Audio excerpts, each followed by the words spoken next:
Hello students, मेरा नाम विनीत पांडे और आप देख रहे हैं 2 pi classes. Structure of atom class 11th में हम पढ़ रहे थे केमिस्ट्री में, दैट इज चैप्टर नंबर 2।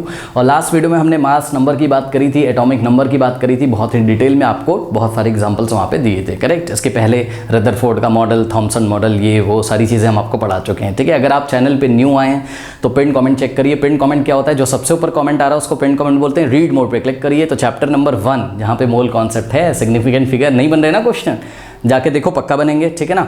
और चैप्टर नंबर 2 का भी लिंक वहाँ पे आपको मिल जाएगा। पैरेलल में मैथमेटिक्स भी बच्चों क्लास 11 का पढ़ा रहे हैं तो उसका भी लिंक यहाँ पे आपको मिल जाएगा। अच्छा, एक चीज़ और, जो बच्चे नए आए हैं और जिनको कभी कभी लिंक नहीं मिलता है, मैथ्स का मान लो परम्यूटेशन कॉम्बिनेशन पढ़ना है, नहीं लिंक मिल रहा है, तो आप मुझे व्हाट्सअप कर सकते हो। मेरा व्हाट्सअप नंबर पिन कमेंट में गिवन है। करेक्ट। इस वीडियो में क्या करने वाले हैं? इस वीडियो में हम पढ़ेंगे आइसोबार्स, आइसोटोप्स एंड आइसोटोन्स के बारे में। ठीक है ना। आइसोटोन्स एनसीईआरटी में नहीं दिया, बट आपको पता होना चाहिए। ठीक है ना। तो वो हम आपको पढ़ा देंगे, क्योंकि एनसीईआरटी में नहीं दिया तो कहीं ना कहीं एनसीईआरटी के न्यूमेरिकल में दे दिया होगा उन्होंने। ठीक है।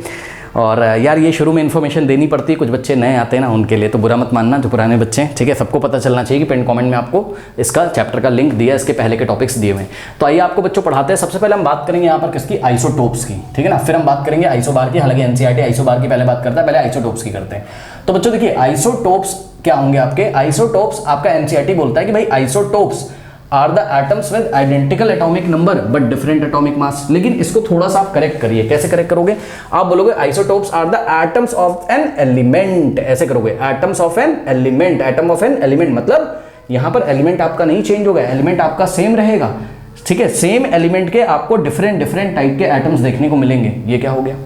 सेम एलिमेंट के मतलब एलिमेंट जैसे मान लीजिए फॉर एग्जाम्पल कार्बन है आपका। ठीक है, या हाँ आपका मान लो कार्बन है। अब ये एक एलिमेंट है, सबको पता है एक एलिमेंट है, कार्बन एक एलिमेंट है। अब कार्बन के आपको एटम देखने को मिलेंगे। किस तरीके से कार्बन के एटम देखने को मिलेंगे? देखिए हम आपको बता रहे हैं, ऐसे देखने को मिलेगा। कार्बन 6 और कार्बन 6। ठीक है, यहाँ पे 12, 13 और 14। अब आप चेक करो, ये भी कार्बन का एटम है, ये भी कार्बन का एटम है, ये भी कार्बन का एटम है। करेक्ट।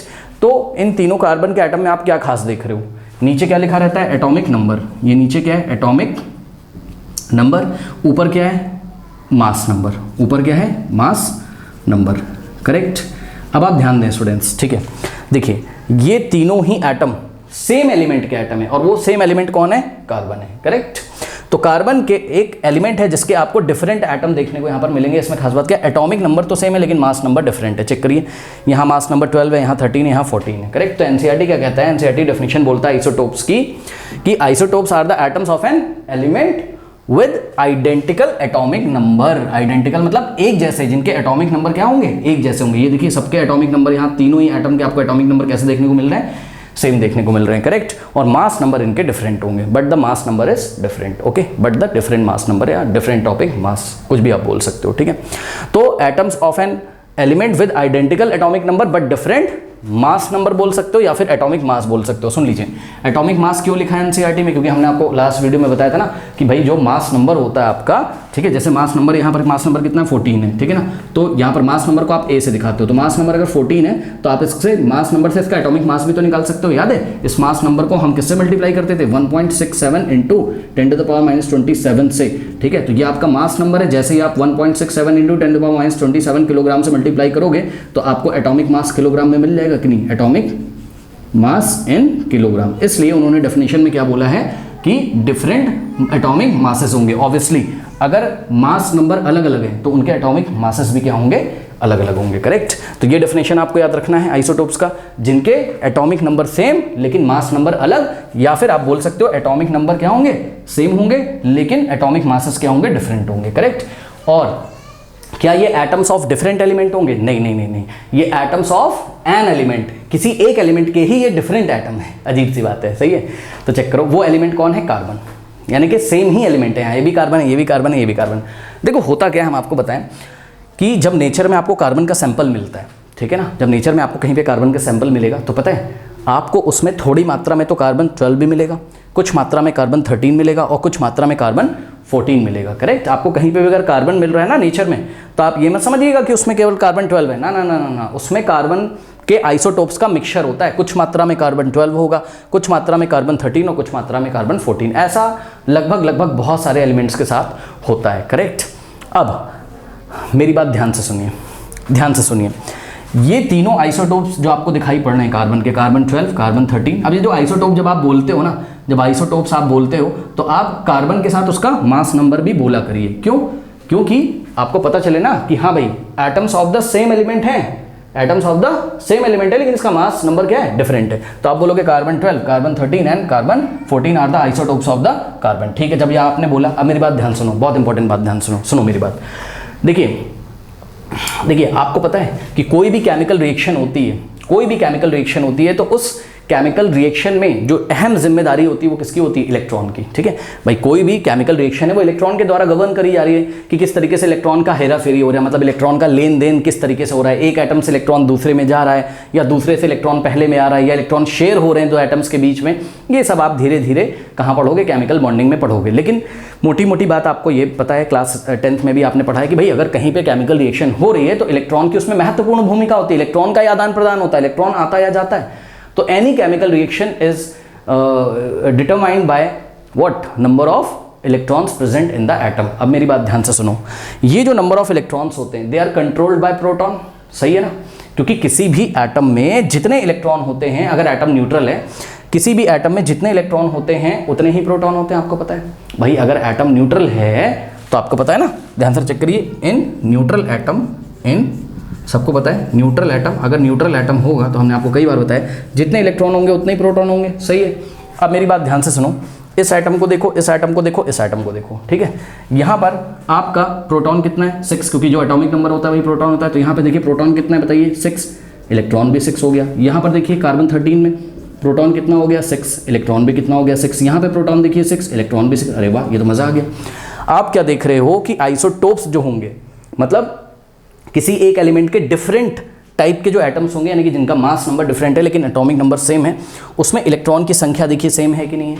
कार्बन 12 में भी 6 इलेक्ट्रॉन, कार्बन 13 में भी 6 इलेक्ट्रॉन, कार्बन 14 में भी 6 इलेक्ट्रॉन। करेक्ट, सब में इलेक्ट्रॉन सेम है। अब एक बात बताओ, सब में अगर इलेक्ट्रॉन सेम है तो इनकी केमिकल प्रॉपर्टीज़ कैसी होंगी? सेम होंगी। Yes sir. तो याद रखिएगा, जो केमिकल प्रॉपर्टीज़ होती है या केमिकल रिएक्शंस होती हैं, ठीक है, they are controlled by what? Number of electrons, and these number of electrons are determined by number of proton। जितने प्रोटॉन होंगे उतने इलेक्ट्रॉन होंगे। तो इसका ये मतलब है क्योंकि सब में इलेक्ट्रॉन, आइसोटोप्स में इलेक्ट्रॉन सेम होते हैं, इसलिए आप लोग ध्यान रखिए स्टूडेंट्स क्या कि यहाँ पर जो केमिकल रिएक्शंस होंगी या केमिकल प्रॉपर्टी होंगी वो तीनों तरीके के जो एटम है इनकी सेम ही होंगी। सर समझ में नहीं आया? सुनो ध्यान से, एक बार बताएं, जब आप कार्बन की रिएक्शन कराते हो ऑक्सीजन के साथ, ठीक है, तो क्या बनता है? कार्बन डाइऑक्साइड, सबको पता है। अब मेरी बात ध्यान सुनो, ये कौन सा वाला कार्बन है? तो जवाब है भाई ये कोई भी कार्बन हो, ये कार्बन 12 हो, ये कार्बन 13 हो, या कार्बन 14 हो, इन तीनों में से ये कोई भी कार्बन हो, आपको ऑक्सीजन के साथ रिएक्ट करके कार्बन डाइऑक्साइड ही देगा। यही तो कह रहे हैं कि कार्बन 12 हो यहाँ पर, चाहे कार्बन 13 हो यहाँ पर, और चाहे कार्बन 14 हो, आपको मिलेगा प्रोडक्ट ऑक्सीजन के साथ कार्बन डाइऑक्साइड ही। तो देखा आपने, कार्बन का कोई भी आइसोटोप आप ले लो, उसका केमिकल प्रॉपर्टी चेंज नहीं होता है, क्योंकि कार्बन के सभी आइसोटोप्स में इलेक्ट्रॉन की संख्या क्या है? सेम है। बात समझ में आई कि नहीं आई? तो ये चीज़ है। तो यही चीज़ आपका एनसीईआरटी नोट लगा के लिखता है, और प्लीज़ आप लोग भी लिखिएगा नोट में क्या कि chemical properties of atoms are controlled by the number of electrons which are determined by the number of protons in the nucleus. Obviously किसी भी केमिकल रिएक्शन को किससे कंट्रोल किया जाता है? नंबर ऑफ इलेक्ट्रॉन से, और ये नंबर ऑफ इलेक्ट्रॉन्स की संख्या प्रोटॉन के इक्वल होती है। मतलब नंबर ऑफ इलेक्ट्रॉन जब भी आपको निकालने हो तो आप चेक कर लीजिए, एटम अगर न्यूट्रल है तो जितने इलेक्ट्रॉन है उतने ही प्रोटॉन है, मतलब जितने प्रोटॉन है उतने ही इलेक्ट्रॉन है। तो यही लिखा है क्या कि these number of electrons are determined by the number of protons in the nucleus, therefore all isotopes of single element, किसी एलिमेंट जैसे कि कार्बन के जो जितने भी आइसोटोप्स प्रेजेंट हैं, ठीक है, they have the same chemical properties in neutral atom. ठीक है ना? तो न्यूट्रल एटम होंगे अगर तो उनकी केमिकल प्रॉपर्टीज कैसी होंगी? सेम होंगी। आप चेक कर लीजिए, यहाँ पर कार्बन 12 हो, 13 हो, 14 हो, कुछ भी हो, तो आपको carbon dioxide as a product यहाँ पर मिलेगा। एक तो ये चीज़ है। करेक्ट। अच्छा, अब आप ये ध्यान से चेक करिए थोड़ा सा आइसोटोप में बच्चों, क्या कि आइसोटोप में आप थोड़ा सा कैलकुलेशन करेंगे अगर, तो आप देखोगे प्रोटॉन और इलेक्ट्रॉन तो सेम है लेकिन न्यूट्रॉन यहाँ पर डिफरेंट है। ये भी आप ध्यान रखिएगा कि आइसोटोप्स में जो कि सेम एलिमेंट के डिफरेंट टाइप के एटम्स होते हैं, ठीक है, उसमें आपको न्यूट्रॉन की संख्या अलग अलग मिलेगी। जैसे कि कार्बन 12 में प्रोटॉन इलेक्ट्रॉन निकाल लिए, चलो न्यूट्रॉन भी निकाल लो। ये आपको निकालना आना चाहिए। न्यूट्रॉन कैसे निकालते हैं? Mass number minus atomic number, mass number minus proton, तो 12 माइनस 6, तो इसमें न्यूट्रॉन 6 है। ठीक, अब आप चेक करिए यहाँ पर न्यूट्रॉन कितने, 13 माइनस 6 7 है। यहाँ पर न्यूट्रॉन कितने चेक करिए, 14 माइनस 6 कितना हो जाएगा 8। तो आप चेक कर रहे हो। आप एक चीज़ याद रखिएगा कि आइसोटोप्स का जन्म क्यों हुआ? जवाब है आइसोटोप्स का जन्म इसी तरीके से हुआ कि कार्बन 12, कार्बन 13 और कार्बन 14 में सब कुछ तो एक जैसा है लगभग कि भाई प्रोटॉन सेम है, इलेक्ट्रॉन सेम है, लेकिन इनके न्यूक्लियस में लोचा है, इनके न्यूक्लियस में लोचा है भाई। इसके न्यूक्लियस में क्या है, प्रोटॉन तो 6 हैं लेकिन न्यूट्रॉन 6 हैं। इसके न्यूक्लियस में क्या है, प्रोटॉन 6 है लेकिन न्यूट्रॉन एक ज़्यादा हो गया, 7 हो गया, करेक्ट। इसके न्यूक्लियस में प्रोटॉन 6 हैं लेकिन न्यूट्रॉन कितने, 8 है। तो न्यूट्रॉन की संख्या न्यूक्लियस में ज़्यादा हो जाने के कारण या न्यूट्रॉन की संख्या चेंज हो जाने के कारण उसका मास नंबर चेंज हो जाता है, ठीक है। इस तरीके से उनकी केमिकल प्रॉपर्टी तो सिमिलर रहती है लेकिन उनकी फिजिकल प्रॉपर्टी अलग हो जाएगी। फिजिकल प्रॉपर्टी क्यों अलग हो जाएगी, क्योंकि आप चेक करो, ये थोड़ा सा भारी एटम है, ये हल्का है, ये उससे हल्का है। जिसका मास नंबर सबसे ज़्यादा है वो भारी एटम है, ये थोड़ा सा भारी है, इसका मास ज़्यादा है, ठीक है ना। तो ये थोड़ा सा फिजिकली अलग बिहेव करेगा, लेकिन केमिकल रिएक्शंस सभी तरीके के एटम यहाँ पे एक जैसी दिखाएंगे क्योंकि सभी में इलेक्ट्रॉन्स की संख्या क्या है, सेम है। अब यहाँ पर कुछ एग्जांपल्स हम आपको देना चाहते हैं, ठीक है। ये तो कार्बन के आइसोटोप्स हो गए, ठीक है। और भी डिफरेंट आइसोटोप्स के बारे में आपको जानकारी होनी चाहिए, करेक्ट। चलिए अब यहाँ पर दिखाते हैं हम आपको आइसोटोप्स ऑफ हाइड्रोजन, ठीक है। हाइड्रोजन के कुछ आइसोटोप्स देखिए, कुछ क्या 3 ही आइसोटोप होते हैं हाइड्रोजन के, ठीक है। देखिए एक होता है 1H1, ठीक है, एक होता है 1H2, एक होता है आपका 1H3, 1H1, 1H2, 1H3, ठीक है। 1H1 को हम लोग प्रोटियम बोलते हैं, प्रोटियम। ये 1H2 होता है ड्यूटीरियम, ड्यूटीरियम, ठीक है। 1H3 होता है आपका ट्रीटियम या ट्राइटियम, जो भी आप बोलो, ठीक है ना। देखिए 1H1 को कैपिटल P से दिखाया जाता है, 1H2 को कैपिटल D से दिखाया जाता है और 1H3 को कैपिटल T से। कभी कैपिटल T लिखा हो केमिस्ट्री में तो ट्राइटियम की बात कर रहे हैं ना कि 1H3 की, ठीक है। कभी भी कैपिटल D लिखा हो तो इसका मतलब ड्यूटीरियम की बात कर रहा है, कभी भी कैपिटल P लिखा हो तो यानी कि प्रोटियम की बात कर रहा है। अब ये हाइड्रोजन के आइसोटोप्स हैं, चेक करिए यहाँ पर बच्चों, ध्यान से चेक करिए क्यों ये आइसोटोप्स हैं, क्योंकि एटॉमिक नंबर तो सेम है लेकिन इसके मास नंबर या फिर एटॉमिक मासेस क्या है, अलग अलग हैं। चेक कर लीजिए एटॉमिक मासेस क्या है इसके, अलग अलग है, करेक्ट। ये चीज़ हो गई। अब मेरी बात ध्यान से सुनो, थोड़ा सा इसका न्यूक्लियर कॉम्पोजिशन भी निकालिए। न्यूक्लियर कॉम्पोजिशन मतलब इसके न्यूक्लियस में जाके चेक करिए कितने प्रोटॉन हैं और कितने न्यूट्रॉन हैं, ये आपको निकालना आना चाहिए, ठीक है। तो सबसे पहले अगर हम यहाँ पर लिखें, ठीक है, तो प्रोटियम में प्रोटॉन कितने हैं, 1। यहाँ पे भी प्रोटॉन कितना है, एटॉमिक नंबर के इक्वल 1। यहाँ पे भी प्रोटॉन कितना है, 1, ठीक है। यहाँ पर इलेक्ट्रॉन कितना है, 1। जितना प्रोटॉन होगा उतना इलेक्ट्रॉन। यहाँ पर भी आपका इलेक्ट्रॉन कितना है, 1। और यहाँ पर भी ट्राइटियम या ट्रीटियम में इलेक्ट्रॉन कितना है, 1 है। अब न्यूट्रॉन निकालते हैं, तो ध्यान से चेक करो, प्रोटियम में न्यूट्रॉन कितना हो जाएगा, ठीक है, दिस माइनस दिस, यानी कि mass number minus what, number of proton, 1 - 1 0, यानी कि प्रोटियम में कोई भी न्यूट्रॉन नहीं होता है, ठीक है ना। ड्यूटीरियम में 2 - 1, यानी कि न्यूट्रॉन कितना हो जाएगा, 1 हो जाएगा, करेक्ट। नेक्स्ट ट्राइटियम या ट्रीटियम में न्यूट्रॉन कितना हो जाएगा, चेक करिए, 3 - 1 2 हो जाएगा, करेक्ट। यानी कि सबसे हैवी एटम कौन सा होता है इन तीनों में से, ये वाला ट्राइटियम। क्यों, क्योंकि इसका न्यूक्लियस थोड़ा सा भारी है। क्यों, क्योंकि उसमें न्यूक्लियॉन्स की संख्या कितनी, 2 + 1 3। यहाँ पर न्यूक्लियॉन्स कितने, 1 + 1। न्यूक्लियॉन्स क्या होते हैं, प्रोटॉन और न्यूट्रॉन की संख्या, 1 + 1 2। और यहाँ पर न्यूक्लियॉन ओनली 1 न्यूक्लियॉन है, दैट इज ओनली 1 प्रोटॉन, ठीक है। तो ये सबसे हल्का है, ये भारी है और ये सबसे भारी है। जब आप हाइड्रोजन की बात करते हो, जब आप डेली लाइफ में हाइड्रोजन के बारे में जब पढ़ाई करते हो ना, 10th क्लास में भी जो आपने हाइड्रोजन के बारे में बात करी थी, जो आप हाइड्रोजन की बात डेली करते हो वो आपका ऑर्डिनरी हाइड्रोजन होता है बेटा, ये वाला। इसके बारे में आप डेली लाइफ में बात करते हो, याद रखिएगा, ठीक है ना। आप प्रोटियम के बारे में ज़्यादातर बात करते हो, ठीक है ना। तो ये चीज़ है, करेक्ट। ओके, मतलब जब भी आपको हाइड्रोजन का सैंपल मिलेगा नेचर में तो कुछ मात्रा में प्रोटियम होगा, ज़्यादातर मात्रा में ये होता है 99.something%, वो NCERT से आप देख लीजिएगा। उसके बाद बचा कुचा थोड़ा सा ड्यूटीरियम होता है, उसके बाद बचा कुचा जो सैंपल होता है वो आपका ट्राइटियम का होता है, करेक्ट। ये हो गया। इसके बाद ये अभी आपका आइसोटोप के एग्जांपल चल रहे हैं। अब आइसोटोप के जितने एग्जांपल हम आपको बता रहे हैं, कम से कम इतने तो आपको याद होने चाहिए, ये न्यूमेरिकल वगैरह करने में आपको हेल्पफुल होंगे। अब आप नेक्स्ट देखिए जरा क्लोरीन के, ठीक है ना। क्लोरीन के आइसोटोप्स फटाफट देख लीजिए। क्लोरीन के जो आइसोटोप्स होते हैं वो होते हैं आपका, एक होता है क्लोरीन 35, ठीक है, और एक होता है क्लोरीन 37। क्लोरीन 35 और क्लोरीन 37, ये देखिए एटॉमिक नंबर यहाँ पर सेम है और एटॉमिक मासेस यहाँ पर डिफरेंट है, करेक्ट। ये हो गया आपका क्लोरीन का। अब इसके बाद बारी आती है नाइट्रोजन का, ठीक है ना। तो नाइट्रोजन का आप देखिएगा, नाइट्रोजन के यहाँ पर 2 आइसोटोप्स मिले हुए हैं, ठीक है। नाइट्रोजन का एटॉमिक नंबर 7 होता है, कितना होता है, 7। तो ये देखिए यहाँ भी 7, यहाँ भी 7, ठीक है। एक होता है आपका नाइट्रोजन 14 और एक होता है आपका नाइट्रोजन 15। देखिए एटॉमिक मासेस अलग अलग हैं, ये भी आइसोटोप के एग्जाम्पल हैं। उसके बाद आपको देखने को मिलेगा ऑक्सीजन के आइसोटोप्स, ठीक है। ऑक्सीजन के आइसोटोप्स देखने को मिलेंगे। तो ऑक्सीजन का एटॉमिक नंबर होता है 8, ठीक है।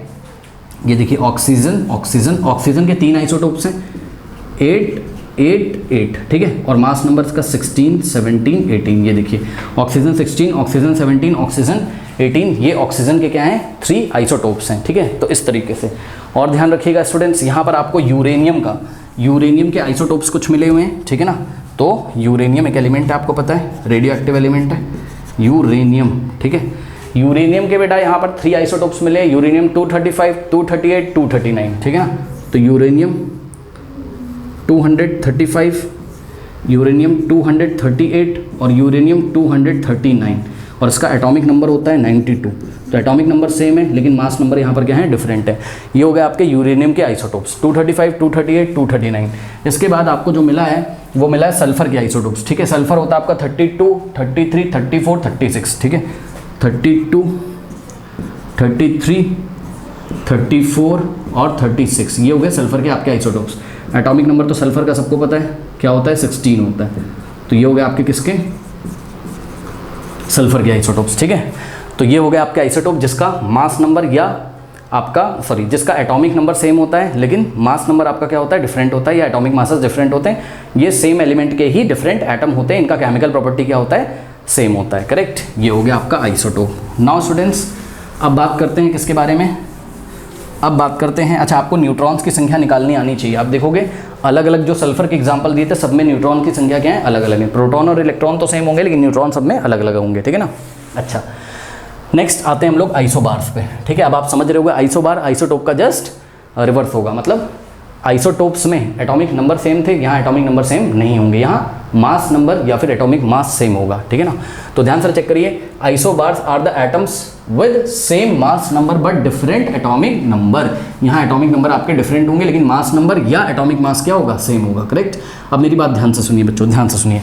एनसीईआरटी ऐसा लिखता है, कहता है isobar are the atom with the same mass number but different atomic number. लेकिन ध्यान देना है आपको, यहाँ पे थोड़ा करेक्शन करिए, डेफिनेशन में लिखिए isobars are the atoms of the different elements, ठीक है। आइसोटोप सेम एलिमेंट के ही एटम होते थे, जैसे कार्बन के आइसोटोप हो गए, ऑक्सीजन के आइसोटोप हो गए, सल्फर के आइसोटोप हो गए, लेकिन आइसोबार्स जो होंगे वो आपके सेम एलिमेंट के एटम नहीं होंगे, वो आपके डिफरेंट एलिमेंट के एटम होंगे, याद रखिएगा।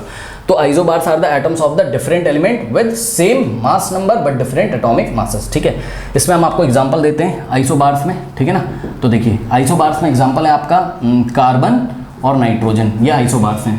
जैसे कि कार्बन हमने आपको 3 तरीके के दिखाए थे ना, कार्बन 12, ठीक है, कार्बन 13 और कार्बन 14। तो इसमें से जो कार्बन 14 वाला आइसोटोप है इसको ले लो, ये देखिए ये कार्बन का आइटम है, और नाइट्रोजन का आइटम देखिए 714, ठीक है ना। अब आप चेक करो, ये नाइट्रोजन का आइटम है और ये क्या आपका कार्बन का नाइट्रोजन के भी हमने आपको 2 आइसोटोप्स दिखाए थे ना, कौन कौन से, 714 करेक्ट और 715, ये। तो इसमें से ये वाला आप ले लीजिए। तो ध्यान से चेक करो, ये वाला और ये वाला, ठीक है, ये कार्बन का आइसोटोप, ये नाइट्रोजन का आइसोटोप, इन दोनों को ध्यान से चेक करो। इनका मास नंबर तो सेम है, यानी कि एटॉमिक मास सेम होगा, सही है ना। इनका मास नंबर सेम है और मास नंबर को अगर आप 1.67 इंटू 10⁻27 किलोग्राम से मल्टीप्लाई करो तो एटॉमिक मास आ जाता है। यानी कि इसका एटॉमिक मास इसका एटॉमिक मास तो सेम है, लेकिन ध्यान से चेक करिए यहाँ पर एटॉमिक नंबर क्या है, डिफरेंट है। कार्बन का एटॉमिक नंबर 6 और नाइट्रोजन का एटॉमिक नंबर 7 है, करेक्ट। तो ये चीज़ है, ठीक है। अब यहाँ पर जो केमिकल प्रॉपर्टीज़ होंगी वो सिमिलर नहीं होंगी, एक जैसी नहीं होंगी। नाइट्रोजन अलग केमिकल प्रॉपर्टी शो करेगा, कार्बन अलग, क्यों? क्योंकि chemical properties are determined by what, number of electrons, and number of electrons are determined by what, number of proton. अब दोनों में प्रोटॉन की संख्या देखिए अलग अलग है, करेक्ट। तो ये आपको ध्यान यहाँ पर रखना है, इसलिए इन दोनों की केमिकल प्रॉपर्टीज अलग अलग होंगी। अच्छा थोड़ा सा ध्यान से चेक करिए बेटा, यहाँ पे करते हैं इसको सॉल्व। ये कार्बन 14 है, ठीक है, और ये नाइट्रोजन है आपका क्या, 14, ठीक है ना। यहाँ 6 होगा, यहाँ पे प्रोटॉन कितना है, 6, इलेक्ट्रॉन भी कितना है, 6। और अगर हम आपसे न्यूट्रॉन पूछें तो 14 - 6 8 हो जाएगा। यहाँ पे देखिए ज़रा, प्रोटॉन कितने, 6, ठीक है, प्रोटॉन कितने, 7, इलेक्ट्रॉन कितने, 7 है, ठीक है ना। और यहाँ पर जो न्यूट्रॉन्स हैं वो कितने हैं, ये भी आपको निकालना आना चाहिए, 14 - 7 7, करेक्ट। तो यहाँ आप देख रहे हो बहुत ही हेर फेर सारा चल रहा है, क्या यहाँ पर ये हेर फेर चल रहा है कि ना तो प्रोटॉन ही इक्वल आपको दिखाई पड़ रहे हैं, ना तो इलेक्ट्रॉन ही और ना तो न्यूट्रॉन ही, ठीक है। तो इस पर हम लोग ज़्यादा कमेंट नहीं करेंगे, बस आपको इसका न्यूक्लियर कॉम्पोजिशन निकालना आना चाहिए, मतलब कि नंबर ऑफ प्रोटॉन और नंबर ऑफ न्यूट्रॉन निकालना आना चाहिए। ये इसका न्यूक्लियर कॉम्पोजिशन होता है, साथ में आपको इलेक्ट्रॉन भी निकालना आना चाहिए, ठीक है। तो ये हो गया इसका पहला एग्जाम्पल। दूसरा एग्जाम्पल देखिए, ऑर्गन, क्रिप्टॉन और कैल्शियम, ठीक है ना। ये देखिए ऑर्गन, क्रिप्टॉन, Kr और कैल्शियम, इन तीनों एटम्स को देखिए, ये डिफरेंट एलिमेंट है, ये ऑर्गन है, ये क्रिप्टॉन है और कैल्शियम है, ठीक है। तो इनके एटॉमिक नंबर अलग अलग हैं। ऑर्गन 18 होता है, आपको पता है, ठीक है, क्रिप्टॉन 19 होगा, और यहाँ पर क्रिप्टॉन नहीं, आई थिंक यहाँ पर बच्चों पोटेशियम होना चाहिए, करेक्ट। इसको आप लोग करेक्ट कर लीजिए। ये आपका पोटेशियम एटॉमिक नंबर क्या होता है, क्रिप्टॉन क्यों होगा भाई, एटॉमिक नंबर 19 किसका होता है, पोटेशियम का होता है ना, हाँ। और कैल्शियम का एटॉमिक नंबर कितना होता है, 20 होता है, करेक्ट। और ये देखिए यहाँ पर मास नंबर आपको सेम देखने को मिलेगा, 40, 40 और 40। तो ये आइसोबार का एक एग्जांपल आप याद रखिएगा, ठीक है। यहाँ पे ध्यान से चेक करिए, एटॉमिक नंबर डिफरेंट है, 18, 19, 20। एटॉमिक नंबर नीचे लिखा जाता है, मास नंबर ऊपर लिखा जाता है, तीनों के मास नंबर या फिर एटॉमिक मासेस अलग अलग हैं। अब आप इसमें न्यूट्रॉन, प्रोटॉन, इलेक्ट्रॉन सब कैलकुलेट कर सकते हो, ठीक है ना, खुद से, ठीक है। हम आपको करके दिखा देते हैं। यहाँ पर देखिए, ये हो गया आपका ऑर्गन, ये हो गया आपका पोटेशियम, ये हो गया आपका कैल्शियम, ठीक है। 18, 19, 20 ये आइसोबार्स के एग्जांपल हैं, डिफरेंट एलिमेंट के एटम है, ये ऑर्गन है, एक पोटेशियम है और ये कैल्शियम है, ठीक है। यहाँ 40, यहाँ 40, यहाँ 40, ठीक। यहाँ प्रोटॉन कितने हो जाएंगे, 18, इलेक्ट्रॉन भी कितने हो जाएंगे, 18, क्योंकि न्यूट्रल है तो जितने प्रोटॉन उतने इलेक्ट्रॉन।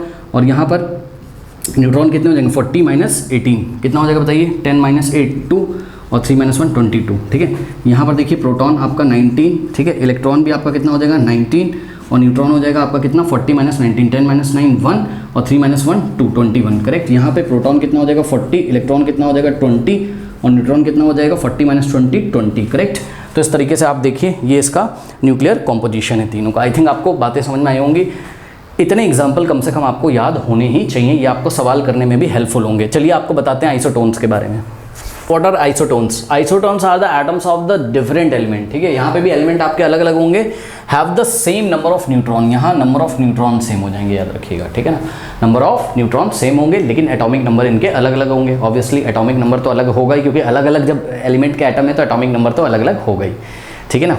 देखिए आपको अभी अभी हमने दिखाया था, अगर आपको याद हो, हमने कार्बन के आइसोटोप्स दिखाए थे। पहले आप आइसोटोप्स देखिए जरा, कार्बन के आइसोटोप्स दिखाए थे हमने, कौन कौन से, कार्बन 12, कार्बन 13 और कार्बन 14, ये कार्बन के आइसोटोप्स हमने आपको दिखाए थे, करेक्ट।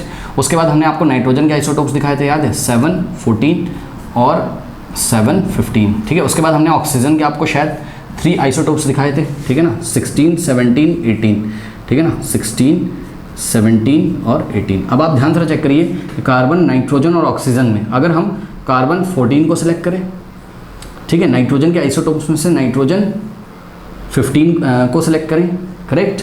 और उसके बाद अगर हम यहाँ पर ऑक्सीजन 16 को सिलेक्ट करें तो शायद ये आइसोटोन्स के एग्जाम्पल हो जाएं, शायद इसमें न्यूट्रॉन्स सेम हो जाएं। आइए चेक करते हैं। तो हमने लिया क्या, कार्बन 14 और ये 6, ठीक है। फिर नाइट्रोजन हमने लिया 7, नाइट्रोजन ये ऐसा हो गया, नाइट्रोजन 15 और ऑक्सीजन हमने लिया कौन सा, 16, सही है।